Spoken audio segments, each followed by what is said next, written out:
So, originally from New York City, Rabbi Nevarez was ordained by the Hebrew Union Jewish Institute of Religion in New York in 2006. He continues to help foster a congregation of learners and enjoys working closely with families in individual family pastoral counseling. We are so pleased to have the rabbi with us today. Please join me in welcoming Rabbi Nevarez.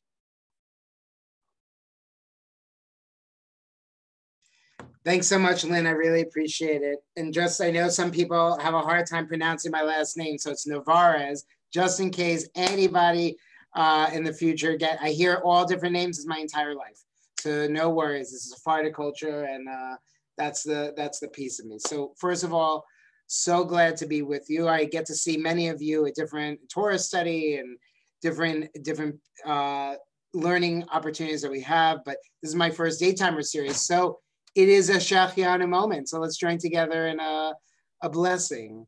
Baruch atah Adonai Eloheinu melech haolam Shachianu v'kiyamanu v'higiyanu lazman hazeh. Blessed you, Adonai, our God, who commands us, sustains us, and enables us to reach these moments of joy and blessing. And we say together, Amen. So I'm very excited to share a little bit of my journey. And I'm going to share this. First of all, you signed up because perhaps you were intrigued about Israel. Perhaps you were intrigued with my own insights. Israel is like a second home to me. So I want to be able to share what passions I have behind the land, the people, and the beauty of Israel. Now, I made this, I think, easy for you to follow along. And hold on one second. Sorry about that. I'm going to make sure we're getting the right screen up. So give me a second. I thought we switched it, but let's see. Hold on one second. Eileen, did that switch back? Can you come on? Just want to No, it's showing the original that has the next slide as well. Hi. Okay, let's swap. How's that? There we go. Perfect. Thank you. Is that good? Okay, great. Okay, so I want to show you a couple of things. One, every slide that we have is going to have the map of Israel to your left. And if you see me waving my, can everybody see? Just give me a thumbs up if you can see that laser pointer. Can you see that laser pointer? Okay, great. So that's going to take us through. And you're going to see footprints. The footprints are going to show you what part and location of Israel I'm talking about. So I'm very excited to show you all of this. And one of the things that's really important to share is that I understand there are lots of challenges within the political constraints of Israel. This is not the topic of our session today. Our session is really about what I love about Israel and take you through a journey through my lens of what I love about Israel. And so I'm going to show you locations and people and all different types of things that inspire me about Israel. So the first, and all of these, there are no stock photos. Every single photo in this montage I created are photos from my own personal reserve. So that every photo was taken either by me, a family member perhaps, something else, or a friend. But mostly they're my photos that I've taken myself. And some of them are going to show family members. Some of them are going to show groups I've led over the years. But it is an amalgamation of many years of living and being in Israel and traveling to Israel.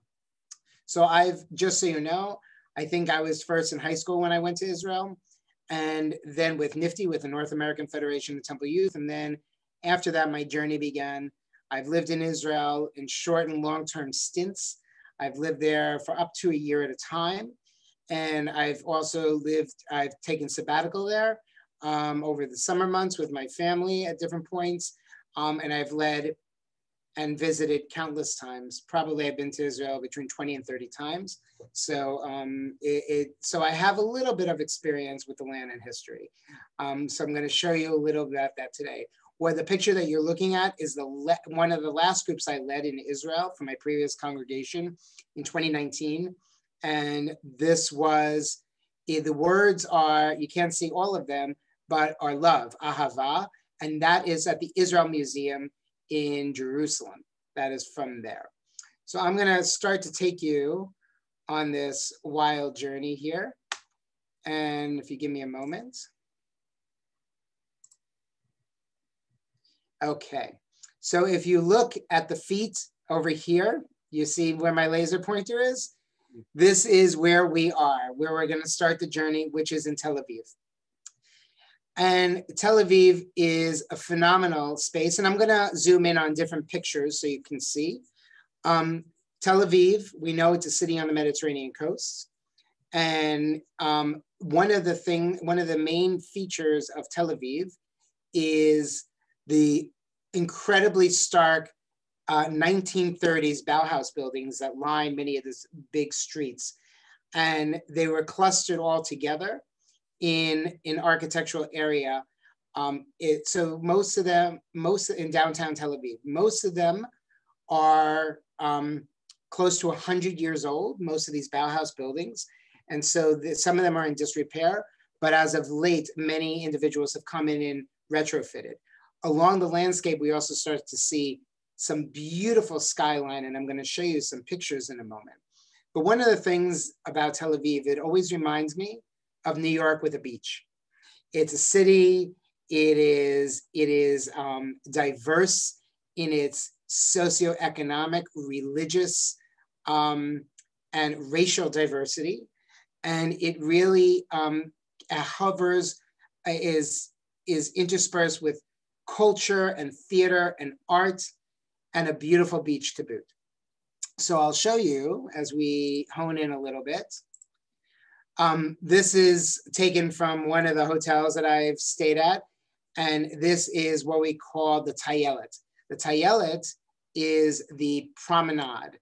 And the promenade is this stretch right here. I can't laser point and zoom at the same time, so I'll just zoom. So this is the Tayelet. This is in central Tel Aviv, in the center of the city on the coast. And large hotels, is the one you see, line that promenade. And the promenade, they've just extended all the way past Herzliya Patuach, which is, Herzliya is a suburban town. It's kind of like North County in terms of downtown San Diego in comparison. And so Herzliya is a beautiful section of Israel, about 20 minutes north, 15, 20 minutes north of downtown. And they've extended this so biking can happen and running and all sorts of things. This is a major tourist area, lots going on here, and beautiful beaches to boot. I also want to let you know that I'm going to stop at different points to allow some questions and allow some Q&A. This is actually a picture I took one evening. I was just so impressed with the skyline. It really is. If you can notice to the back, this is as far as I can zoom in. So you may have to squint a little bit. But here, the skyline is just so beautiful. So if you notice the Bauhaus buildings in the front, Bauhaus architecture, and then as you get more into the center of the city, away from the coast, there are more buildings. There is a tremendous amount of industry, biotech, as well as regular tech. The tech companies have started to move north of Tel Aviv to an area called Netanya and in Herzliya, and probably because it's cheaper, but they have also centered around those areas. But those big buildings are all financial, or businesses, organizations, and the like. It is quite a beautiful landscape if you see it at night as well. This is a picture of a group, one of my groups that I led. Here, this is in the port of Jaffa. Jaffa Port is an incredible location where we know most of the Arab population utilized that port before it was closed down a number of years ago. And that port still, that area is the largest Israeli Arab population in the city of Tel Aviv. So a tremendous amount is going on there. And there are artist colonies that run through the entire city and through the area of the downtown of downtown Jaffa. So the area is known as Tel Aviv Yafo or Tel Aviv Jaffa. It's actually one. It's like two cities united, and that's how we start to see it. I know there have been a number of you that have been there and have been there many times, or maybe not. So I'm trying to even it out in terms of the discussion to give everybody a broad base, but to also respect that there's some knowledge here. This is a picture of a couple of years ago of my daughter in the center. Her name is Sophie, and my two nieces, Mika Mackenzie on the side of her. This is near the area of Dizengoff, and this is a very famous water fountain that was there, and they took their shoes off and started running in it, and it was very beautiful. So this is a very special place. That area, little rundown. They're starting to pick it up. And to note that also Tel Aviv has a lot of different centers to it and a lot of different pockets and neighborhoods.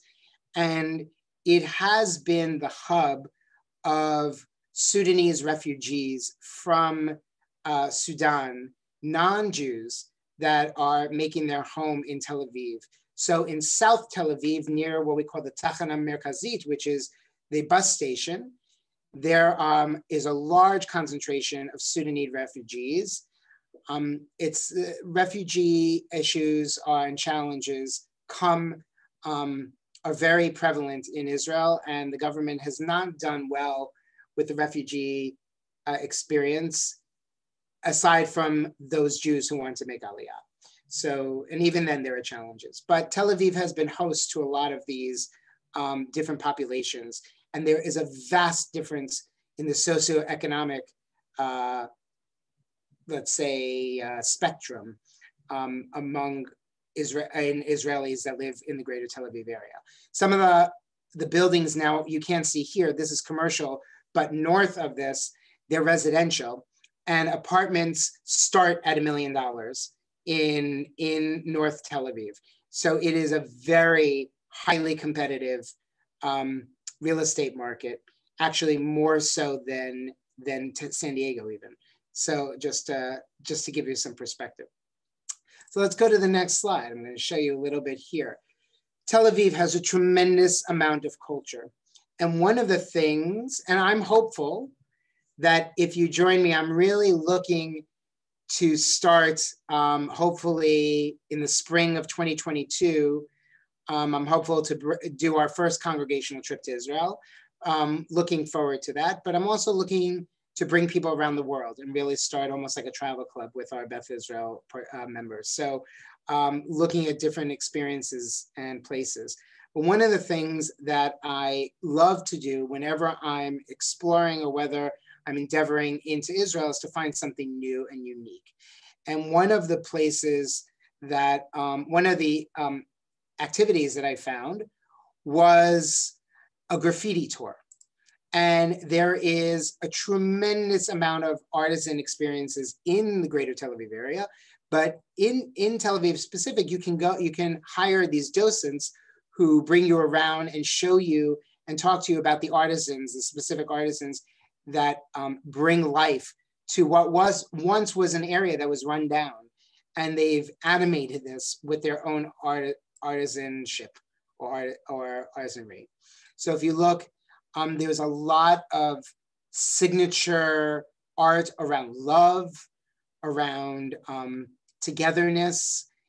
They're trying to really bring out the inclusivity of what Tel Aviv represents. It's an international city. It's not so much the religious element as we see in areas like Jerusalem or other cities or towns in Israel. Tel Aviv is really known as a secular city and boasts much more music and art than anything else. So we start to see the different elements of of graffiti. It was an incredible tour, about 2 or 3 hours, and you're just going all around Tel Aviv and exploring different art. It is quite incredible. This is just the promenade, again, the Tayelet that leads to the beach. A beautiful, I think this was May. It was a beautiful summer day in Israel, and that's how it looks from about April through November. That's pretty much every day, which is not dissimilar from San Diego, except it gets more humid, much more humid in Tel Aviv. So that's a little bit about some of the elements. Remember, for this hour experience, I'm like truncating all of my love of Israel into, little pieces. And I went through thousands of photos in order to figure out today. And I think you may have gotten a little over 100. So just to know that that's where we are. So you see, and a little bit of history. So here, we're still in Tel Aviv. This is the old, what it's called Tachanat Rakevet, which is the old train station. This used to be run by the Ottoman Empire, and this station used to run train service up through Turkey. And this train, obviously the train service in Jerusalem, they also had it, has been discontinued. And these stations were left barren and in ruins for many years. And the municipalities of Tel Aviv and Jerusalem said, we want to recreate them. We want to reimagine them. And so now they're centers for artists. There are many restaurants in these spaces, and they've become social centers of gathering and different activities that happen there. So they have the same type in Jerusalem, and they have this here, some incredible restaurants in this space as well. One of the most beautiful experiences that I love, that I've been to in Israel, is called the Palmach Museum. The Palmach Museum is an experiential museum that covers the Palmach. And what is the Palmach? The Palmach are the Olim, are the I would say the discoverers of and the defenders of Israel during the underground defenders during the War of Independence. And the gentleman who you see to your left is not only a docent, he's an original Palmach member. The museum is fantastic. You go through with groups, and there's a different experience of how the Palmach came to be. And it really is quite ingenious. And then you end up at this documents section at the end of the museum that talks about the Palmach recruits and has many pictures. So the gentleman here, I'm blanking on his name, in this last visit that I had, was showing our group different photos, but also he was showing us where he is in these photos, which was just fantastic. Really quite rich. So a definite visit that I would want to make if you haven't been, or you're going, or perhaps you'll go with me down the road. We'll have the opportunity to go there because it really is quite a wonderful experience. So this is a little bit of Tel Aviv, and I'm going to start to crawl up north. If you look at my pointer, we're going to go along the coast, and I'm going to bring you to Kasaria. Kasaria is one of my favorite places, not because there's so much to do there, but because of what it represents. So if you look, it says, so if you see, this is where we are in Kasaria, right here, Caesarea. And it's a town in the north. It's about an hour from Tel Aviv. So the distance from Tel Aviv to here, about an hour or so. Is a town on Israel's Mediterranean coast. And it had this, what you're seeing, these rotunda and the below, I'll explain in a moment, those are part of the Kasaria National Park. And they have, like our federal parks, they have a system, same in Israel. And it includes this large Roman amphitheater and the historic port. And it also has a hippodrome. That's the bottom left picture. All of these are originals, and they've recreated some of the pieces, and they are actually using the amphitheater now for shows and concerts, as you can see. So many famous Israeli artists, also those not from Israel, are there. Those are my kids. This is a number of years ago while I was on sabbatical, hanging out up there. And this is the Hippodrome. This is where different kinds of horse races, animal fighting went on.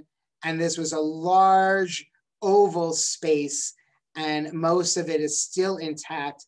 And along the sides, I'll try to, let's see, I'm gonna use the highlighter again. Along the sides over here are different Roman shops.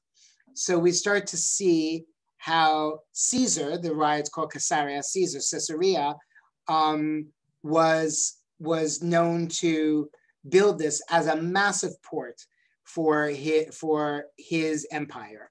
And so when they came in and out of this space in Judea, this was a major port that was built from the ground, was built out over the water. And so this landmass that they had there was extended greatly. It's incredible. And the new museum that they just opened up about a year and a half ago, I think I was there, and it was the third week it was open. It's incredible. And they have a wonderful 4D experience to understand how this incredible city was built. So it also boasts Israel's own Kasaria. It has Israel's only golf course, and some of the elite of Israel society live in Kasaria. Really is an incredible space. So, but we're moving up north a little bit. So here, if you notice, I'm moving from Kasaria. Now I'm in the port city of Haifa. Haifa, an incredible city, also has the biggest Israeli Arab population in any city of Israel, and boasts the only major Reform Jewish higher education institute known as Leobek.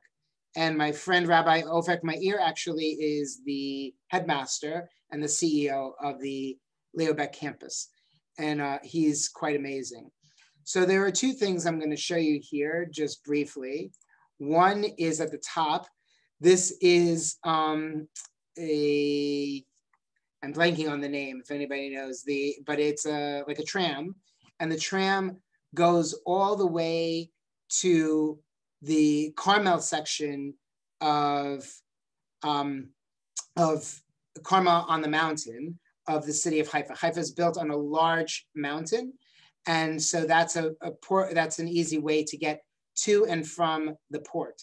So this is what we were traveling on. And then if you go down a little bit, you uncover the Baha'i gardens.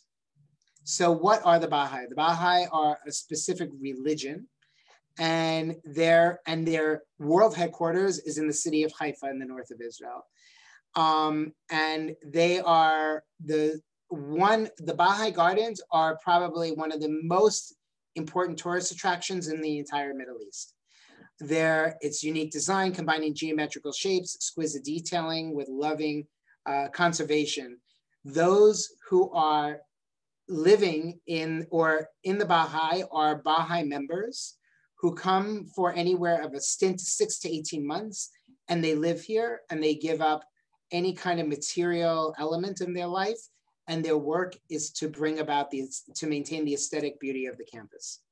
It's really quite an astonishing feat. And I'm just showing you a sampling of what the Baha'i is. And it covers an entire mountainside. It is really an exceptional experience to go and see it. The pictures are nice, but they don't do it justice. It really is quite an amazing place. So again, I'm moving through, and I'm gonna bring us to the north of Israel a little bit here, and then I'm gonna pause for some questions or thoughts before we continue. So if you notice on my laser pointer, our feet have now entered into the north of Israel. We are approximately about an hour and a half to 2 hours, mostly 2 hours from the city of Tel Aviv, about 2.5 to 3 hours from the city of Jerusalem, which we will get to. And I want to show you some important pictures here and some important places. When we were staying on sabbatical, I have a friend who owns a beautiful simmer, it's called in Hebrew, but the word is, but I would say a B&B, a bread and breakfast, but it's more than a bread and breakfast. It's really quite an astonishing place in the city of Rosh Pinah. Rosh Pinah was settled in the early 20th century and has a lot of history to it. And it was mostly from a migrant Orthodox Jewish community that settled it, but now it's not. And the original owners of this property that I'm showing you right now are still the owners today. And the daughter, whose grandparents bought that, had the deed to that space, kept it. And she has, it transcends the Ottoman Empire. Now, something to note about in Israel. In Israel, the land belongs to the state of Israel. So if you try to purchase property, you can't purchase property.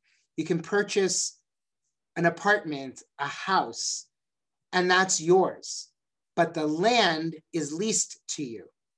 So the land can be yours for a period of 49 or 99 years. This comes straight from the Torah. But those people that own property prior to the Ottoman Empire and the British Mandate in the mid 20th century were grandfathered in and were allowed to maintain the property. So they actually have deeds. This is one of those places that has a deed. It overlooks the Hula Valley, and on a clear April day, you can see the Mount Hermon covered with snow. It is quite a fascinating, beautiful space.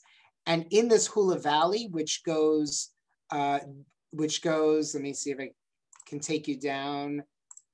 If you travel down this way, right here, this way you start to see the birds migrating in the spring and the fall.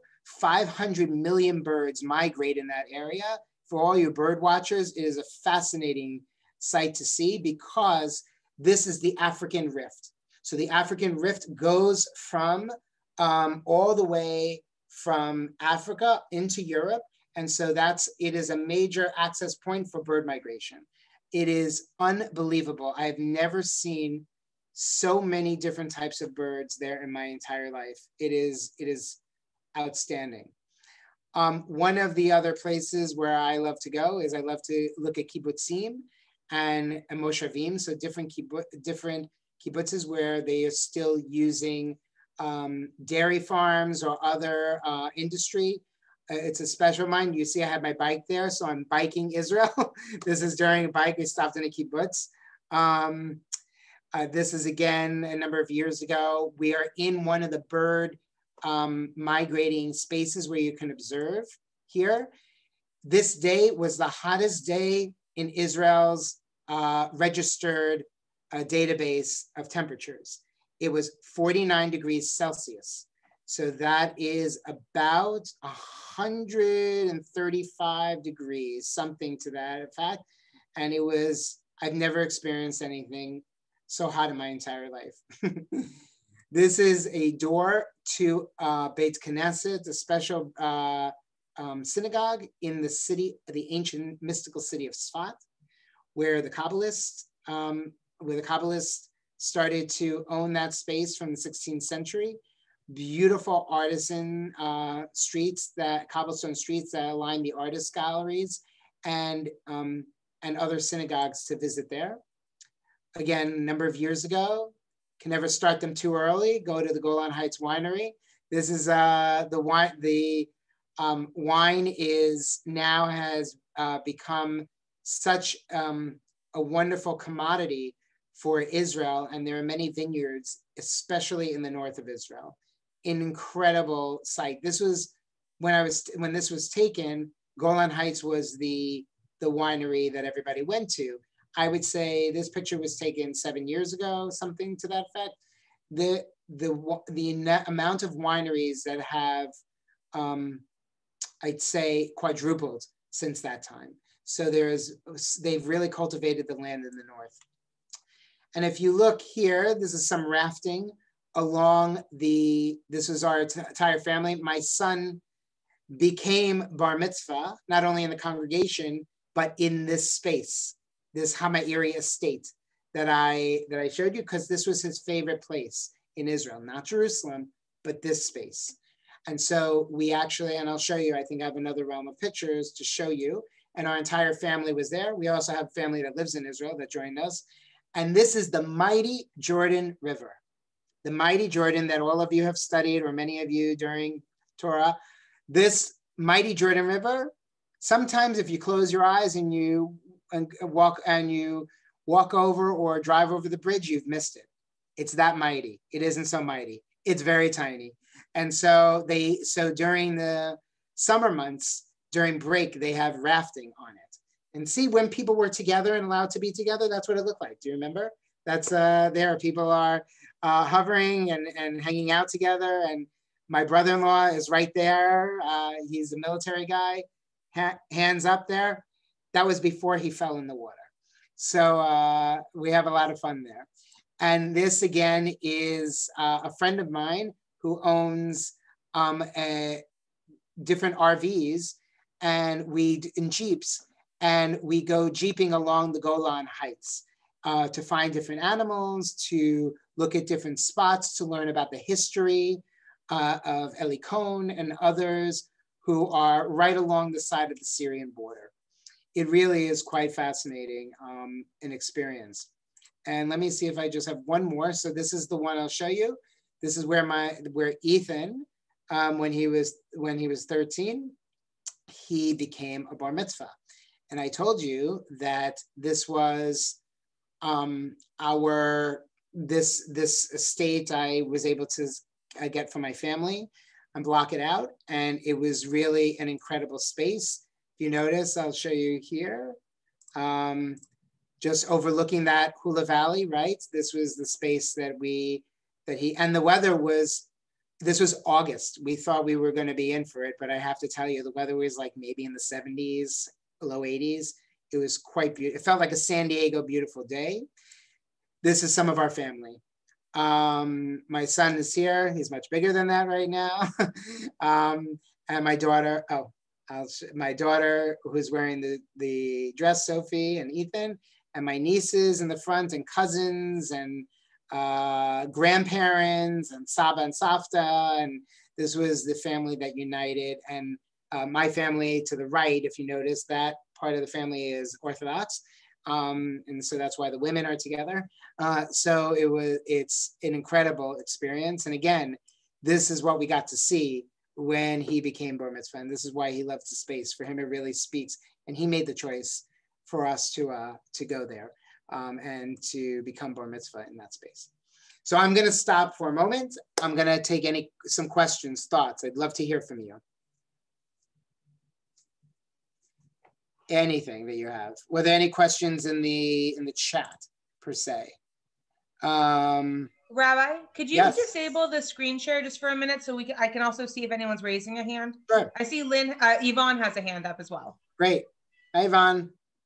Hi there. I just wanted to fill in. I think you were referring to the Carmelite in Haifa, the trail, the rail that goes up the mountain. Oh yes, the Carmelite. Yes, that's what it was. Right. Yes, absolutely. Thank you for that. I knew I forgot the name. The Carmelite. Yes. It was very interesting. I lived there for 10 years, but it's still interesting. So you know, yes. It is quite, and the pictures that you can take from it are quite beautiful.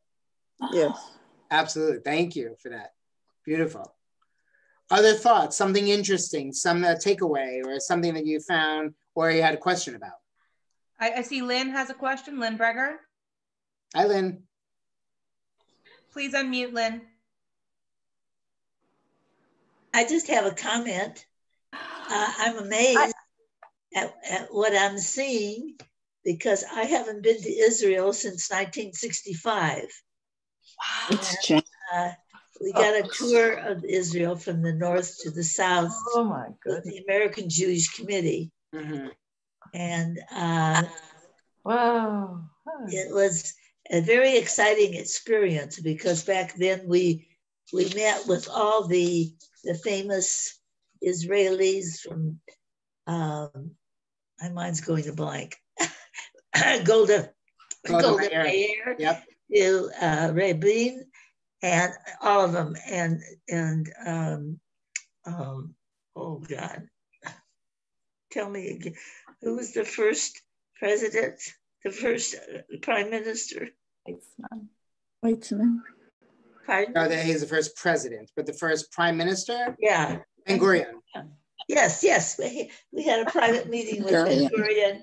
I mean, it was an exciting experience, and I really feel I need to go back. Oh, Well, am I enticing you a little bit? I want to go. That's good. So, and Marty asked the question, what years were these taken? Some were taken a year and a half ago. Some were taken a decade ago. But most of them fall probably within the past 6 or 7 years. But they are at different times. Yes, Lynn. At the time, I had South African cousins who were practicing near the Carmelite. Yes. And they took me to a Druze village. And this is half of a camel saddlebag. They were nice enough to cut it. I said, how will I carry that? It's so heavy. I still use it on the back of a chair. So that's another place to visit. The Druze village, I did not put it up here because, again, so little time and so many things, but the Druze village is one for me. I'm going to continue, and then we can continue asking questions. Just give me 1 second. I'm going to get back there. Okay. Are you seeing just the screen again? Looks perfect. Okay, great. Okay. So we're going to move forward a little bit. Give me 1 second. Okay, now if you notice our little feet here, we've moved down. Now I'm going to show you, for those of you who might not be familiar, I picked this map because it's animated, but also because it gives some delineation. So the current disputed land in Israel is in 2 places. One is in this area called Gaza. Gaza, just so you know, in some spaces is no wider than 3 miles, some 1.5 miles, actually 1.5 miles, and then a few miles here, and is about, I would say, 30 miles long. And hosts, it is the most crowded per capita of any place in the world. At least that's what we understand today. This area here, this is currently controlled by Hamas, by a terrorist organization, unfortunately. And this area is the West Bank. And the West Bank, if you see the feet of Jerusalem right here, the West Bank sits on, East Jerusalem sits kind of on the side of the West Bank. And so there right now is a security fence that some of it is wall that you'll see, and I'm going to show you that in a little bit. And most of it, 97% of it is fence. But I've traveled along the entirety of the security perimeter through different trips and different experiences. And that has been I wanted to show you. So it used to be that you'd have to travel around the West Bank in order to get anywhere. But now there are roads and highways in what we call Area C, which is still Israeli controlled, and you could come and go this way. There's opportunity. But I wanted to, again, just give you a little understanding. So we've traveled up and we've done the north, and some of those pictures are from here. And then we're made our way down to Jerusalem. So this picture that you see here is in front of the Kotel, the Western Wall. I'm going to be very blunt and honest with all of you here, which I think is important. I find the historical significance, and even in Torah, of the wall. For me, it doesn't. I do not feel that putting my hand on the wall creates some spiritual energy for me. It's a space for me. Spiritual resonance is something that's created within community and for me individually. It's not necessarily by a building. or structure, but I understand and appreciate the incredible significance of going there, placing a note in there for people becoming bar bat mitzvah there. It's very important. This was during Yom HaZikaron, the Day of Remembrance. So always during the Day of Remembrance, they have this eternal flame here and they have soldiers guarding. This isn't usually here. It's just on the day, and the Israeli flag is at half mast, if you see. Then here, we are in a street called Yoel Solomon, and you see the beautiful umbrellas that are still there, always put up during spring and summer months. This is the 10 of us, the more immediate family members. I'm sure you'll meet these two on the side at some point. Those are my in-laws. And when COVID is, when they're able to travel, I'm sure they'll be spending extended time here at different points of the year. So we all traveled again for Ethan becoming bar mitzvah. And then this is a street that leads into what we call Ben Yehuda, which is a massive market space, tourist galore center of Jerusalem.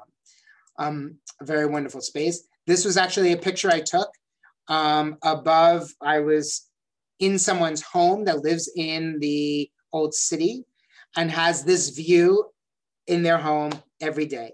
So we were out on the Mirpeset. They are supporters of the IDF. They create care packages for IDF soldiers that are in and around the old city. And I got friendly with them. And so they invited me to their home. And this is actually this is the Dome of the Rock. If many of you know, this is where this is the centerpiece where we also believe Abraham attempted to sacrifice his son Isaac. And the Dome of the Rock is created. This is also where in 622 of the Common Era that Muslims believe that Muhammad ascended on a white horse toward heaven in that space.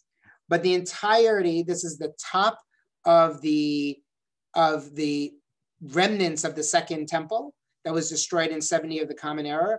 This top was filled in during the Muslim conquest, and they built on top of it the Dome of the Rock, and to the side, which you can see, is the Al-Aqsa Mosque, which is one of the central places of Islam for prayer.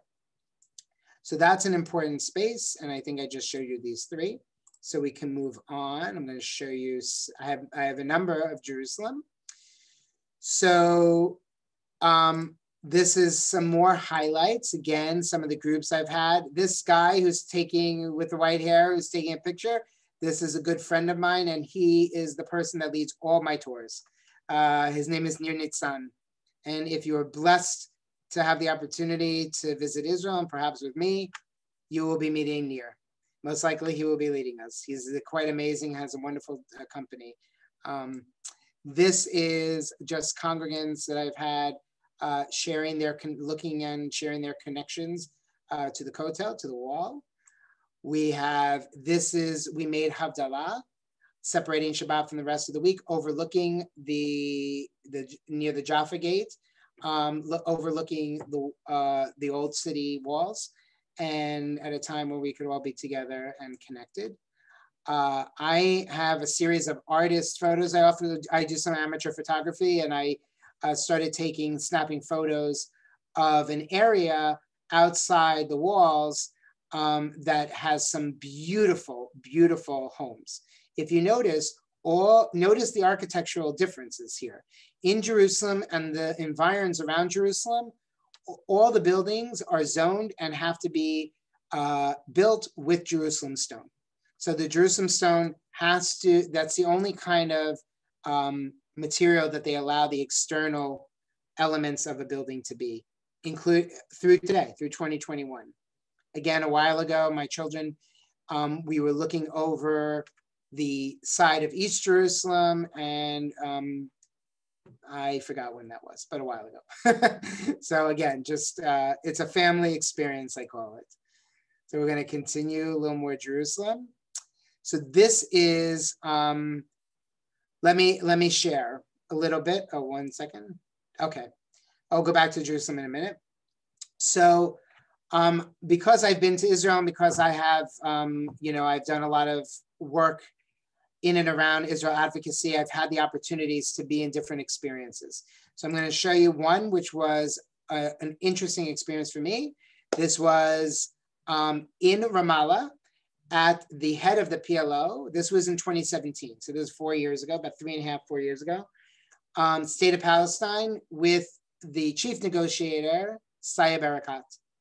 Saeb Erekat just passed away a few months ago after he was receiving treatment in Israel, but he had lung cancer. Do you see the oxygen that he had there? He had just started getting sick, but he wanted to keep the meeting with us. It was very important. So we had a good meeting with him.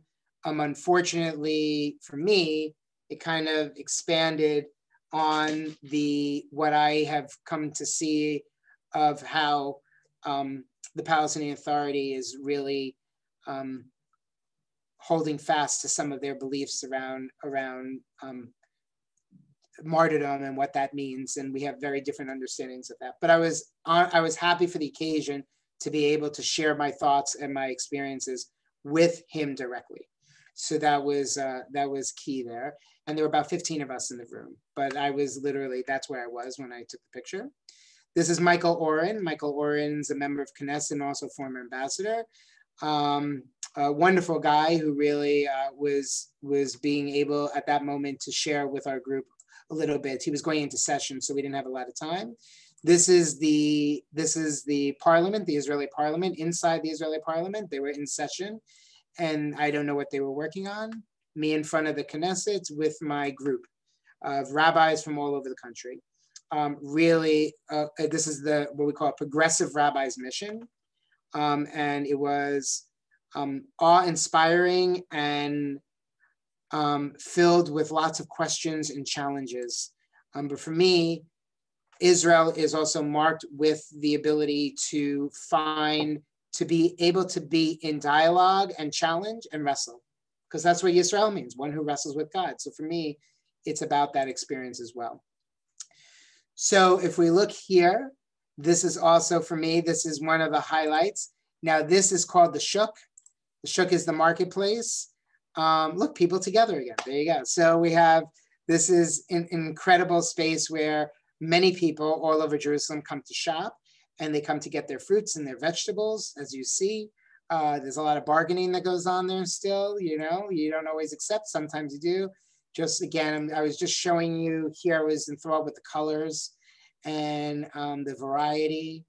An older gentleman looking, getting his dried fruits and getting those ready for Shabbat. This was on a Friday afternoon, I remember. This I wanted to show you, which is really important, the Shuk. This is the Shuk at night. The stores close and the bars and restaurants open. And so they've taken this place that is usually very quiet at night and desolate, and they said, how can we make it alive?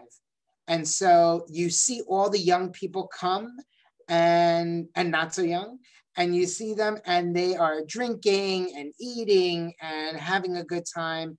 And you see different colors of individuals. You see socioeconomic variety and variance. It is quite an experience. So that's one of a very special place for me. I love to take people there and at night. I think it's really quite wonderful. Some more here. Again, this is all in Jerusalem, just some highlights. I'm going to show you. This is Nava Tehillah. This is a group, synagogue it's a consortium of Jewish progressive practice. We play some of their songs, some of the Osei Shaloms we do are from Nava Tehillah. Remember I told you that the old train stations were turned into central cultural places.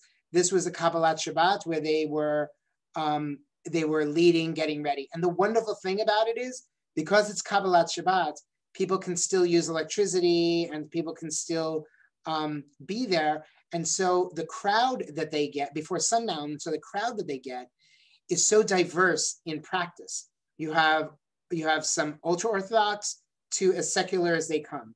And they're all there singing and dancing and participating. Really quite beautiful. This is at the Israel Museum. There's an interactive children's experience really quite wonderful. It's one of the best museums I've ever been to in the world. I really think it takes you about 2 or 3 days to really go through the entire museum, but it really has something for everyone. This is a scaled model of ancient Israel and the old city that sits in the museum or outside the museum. Quite a fascinating experience. Some beautiful, right outside the old city, you see, they have these beautiful water sprinklers that pop up, and every 15 minutes they come up and kids run and just free. And here you see Orthodox Jews, you see Palestinian, Israeli Arabs too, everyone comes there, and it's really quite beautiful. And the Jerusalem Biblical Zoo is wonderful. You really can be up close to animals in a way you can't necessarily in the United States. So I wanted to show you that as well, some cultural pieces. Some 2 pieces that I show you, and then I'll take some questions, and then I'll start wrapping up with the final pieces here. But borders, I mentioned the borders to you at the beginning. Borders are really important. Borders do things like keep people in and keep people out. And there are many challenges to the borders. And there is I guess, an intended blessing to them that it keeps out those who want to cause danger. And though the challenge that I had here when I went to visit, if you look, I have to, again, I'm gonna bring the laser pointer, but do you see this building right here that I'm pointing to? This is the building that Palestinians have to pass through every day if they're working inside what we call the Green Line. If they're working inside the sanctioned state of Israel, then they have to pass through this. I was on a catwalk inside the facility, and I did not like what I saw. I did not like it. I thought nobody was being treated inhumanely, but the idea of it felt like almost like moving cattle. And the Israeli government is trying to work on this. This is a very challenging situation because they're letting individuals come in and out every day, 500,000 coming in and out for work, but the lines and the waits and the way in which they do it creates a lot of challenge. So I showed that to you with brutal honesty. I'm not showing it to you I'm showing it to you to say Israel is complex. It has lots of layers. And it's important. These pictures were taken from 2017. And this one also, if you notice, this is remember I said most of the border security fence is fence, but these in areas where there have been heightened issues or challenges, they've built these barriers and these walls. So these walls are there.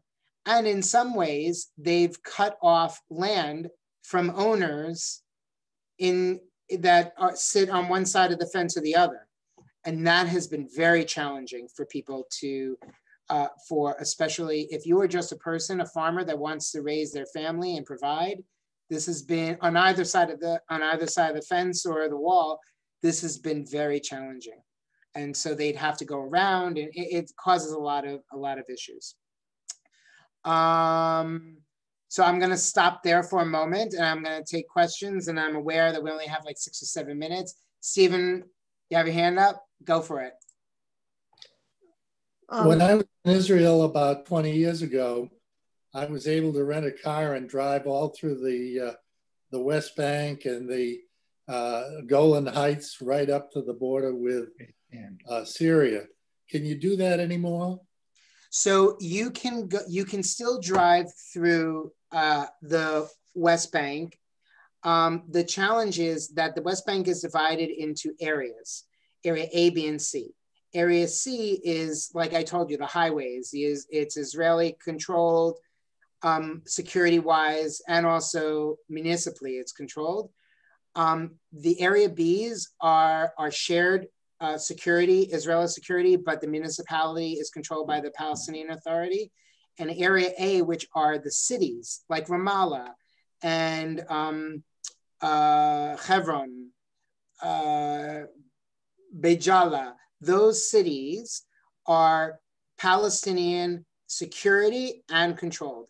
And if you try to enter into those cities, there are big red signs that say, if you are Israeli, be forewarned, your life could be in danger, in Hebrew and in Arabic, not in English. But those signs are there because they're warning Israelis are not supposed to be. That's part of the negotiation around those spaces. They're Israeli controlled, they are Palestinian controlled, and you really can't go in. But you can drive through the B and C areas, and I've driven through them. And there was once I got a little sidetracked because I was using Waze, and Waze sometimes differentiates between Palestinian areas and not, but sometimes it doesn't. And I ended up in an area A that I shouldn't have been in because I had Israeli license plates, not Palestinian license plates, which are different color. And we had some issues, but we didn't have, I wasn't concerned safety-wise because I'm American.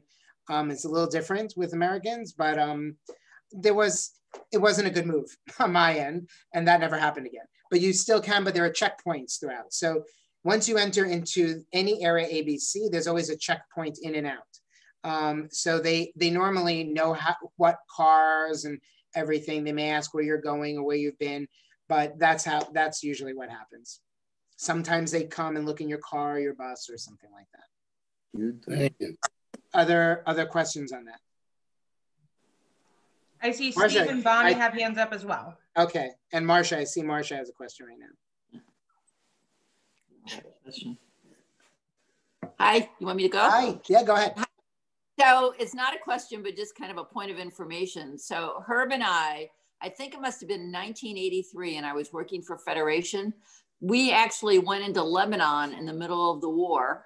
We were with a busload of rabbis because at that point they wanted us to go over and come back and talk about what we saw in Lebanon because there was so much negative press. Sure. And I actually did a number of presentations. It was really amazing. So we went into Sidon and Tyre, and we were there before they blew up the building. Remember, they blew up a big building in Lebanon. So it was quite an experience. Wow.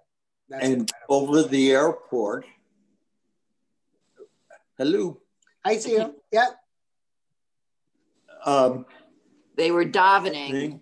Yeah, a whole group of soldiers were standing there davening, and we could watch bombs going off in the distance. I mean, it was a very surreal experience. Wow. Pretty amazing. Yeah. Oh, yeah. And you could do that right now if when the civil war was going on in Syria, which was going on for 7 years, if you stood and I brought groups to an IDF base, I got special access. We were 50 yards from the Syrian border. You could hear the bombings going off. You couldn't go in, but you could hear the bombings going off. So yeah. I can't even imagine that experience for you both. Yeah. The airport. Bonnie, oh yes, Bonnie, and I see Steve. I'm so glad to see you, Steve. How wonderful. And so let's do Bonnie, and then Steve's gonna go. Couple of things, Rabbi. First of all, did I see Rabbi David Stern on your progressive rabbi tour from Dallas, Texas? David wasn't on mine. I don't know if he went. I tried to see the rabbi. Yeah, it wasn't him. It wasn't him. I know David well, but it wasn't him. Second, have you ever been to the Baha'i Temple on the North Shore of Chicago? I have not. Nothing compared to what you showed us, but also quite exquisite. And lastly, have you heard about a film out now, a documentary called The Mayor? Yes. Some of your picture.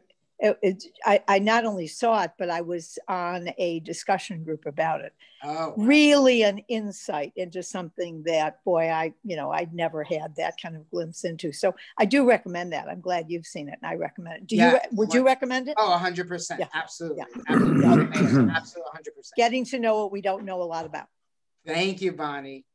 Steve.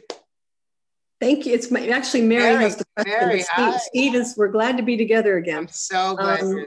So glad. Thank you for the program. When Steve and I were in Israel in 1990, or 30 years ago, I was disappointed that we couldn't approach the hotel together. They had a little area partitioned off with the wall, and the women were over there. I think we put our hands over it and held them as we touched the wall, and I got a few dirty looks. What is the situation now with regard to, I thought I saw a picture where it looked like same sex was at the wall together. And also you mentioned a bat mitzvah taking place. When things have changed so that women can read Torah at the wall? So a couple of things, a great question. And it's not exactly like that. There's a rabbi who has taken over the kotel. And he's basically, there is a lobby, open area before you go into the sections where the men and women are separated. And that lobby area used to be a place where people can gather and it's not an issue. And even if women were wearing something that wasn't, that was like short sleeves or tank top, that if you were in that area, you were fine. They've created shomrei tzniut, which are like guardians or guards of modesty, that he has expanded to that area. So after you enter security, they're there. Now I'll tell you about something. There's a progressive area where men and women can be together and read Torah, but it's called the Ezra. It's called, the section is called Ezra. It's a separate area, but not where you see on the pictures that I just showed you. It's a separate area for progressive, groups that can come through, or liberal groups. And I can tell you that my wife, Nicole, who is no wallflower, really had some issues with some of these women and got into it with some of these women. And it was a sight to be seen. They're in Hebrew. And it was great because she really put it down, and she's someone who's knowledgeable and has Jewish knowledge and background, and was able to put it right back. But they literally followed us out of the section and was telling the guard, one of the guards, that my wife wasn't following their protocols in the area. And the guard basically shunned the woman and said, "Get out of here, you have no reign here." And it was like very much in our favor, but it's turned into this very sad situation. But there is a section called Mount Ezra that is under Robinson's Arch that is allowed, where men and women and progressive groups can have b'nai mitzvah there and the like. But the women of the wall still have major issues of bringing in Torah. They get arrested if they do. It's still happening today. It's actually worse today. It's very sad. Any more questions? I want to finish up because I know our time and we're running a few minutes over. If you give me 2 more minutes, I'll finish up. Does that sound okay? You good with that? Okay. So here we are again. So the Dead Sea, if you look on our right here, our feet are right here. We moved from Jerusalem. Now we're in the Dead Sea, which is right here. And remember the mighty Jordan River? Here's the mighty Jordan River, feeds into the Dead Sea. The Dead Sea has gone down by a tremendous amount of size. The size has shrunk considerably over the years. That was my son after Bar Mitzvah, we went to the Dead Sea. It's probably 100 degrees. He's in there hanging out. Some of the groups that I've had, again, many of these were first timers, went to the Dead Sea, just had an unbelievable experience. Dead Sea, again, you can float. It's you put on some mud. It's a wonderful experience. I can take it or leave it at this point in my life, but they have great spas. So when the group goes, I go to the spa. It's okay. That's my little break, my hafsakah. This is just, I wanted to show you this because this is so great. This is Masada. Masada has a story that I'm not going to tell you now. If you come with me, I'll tell you. But this is the tram that goes all the way up. I've hiked this many, many times. And this, when you go up to Sunrise, you have to hike because the tram isn't open until like 8 or 9 a.m. This couple, one of my former congregants, he proposed to her on Masada at Sunrise. And I was the only one who knew. And I caught it on tape, and video. It was wonderful. And this was her going, "I'm disgusting and sweaty, and you're proposing to me?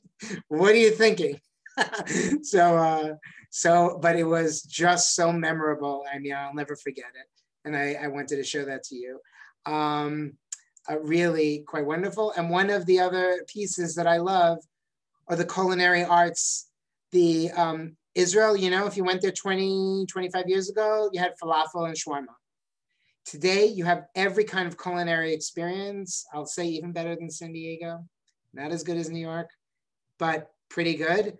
The food is just incredible. These are my in-laws, Sue and John. They just came in. That was their first meal. We picked them up. That was their first meal when they got off the plane in Israel. In awe. Some, you know, amazing culinary beauty. I mean, it's so beautiful. You want to eat it.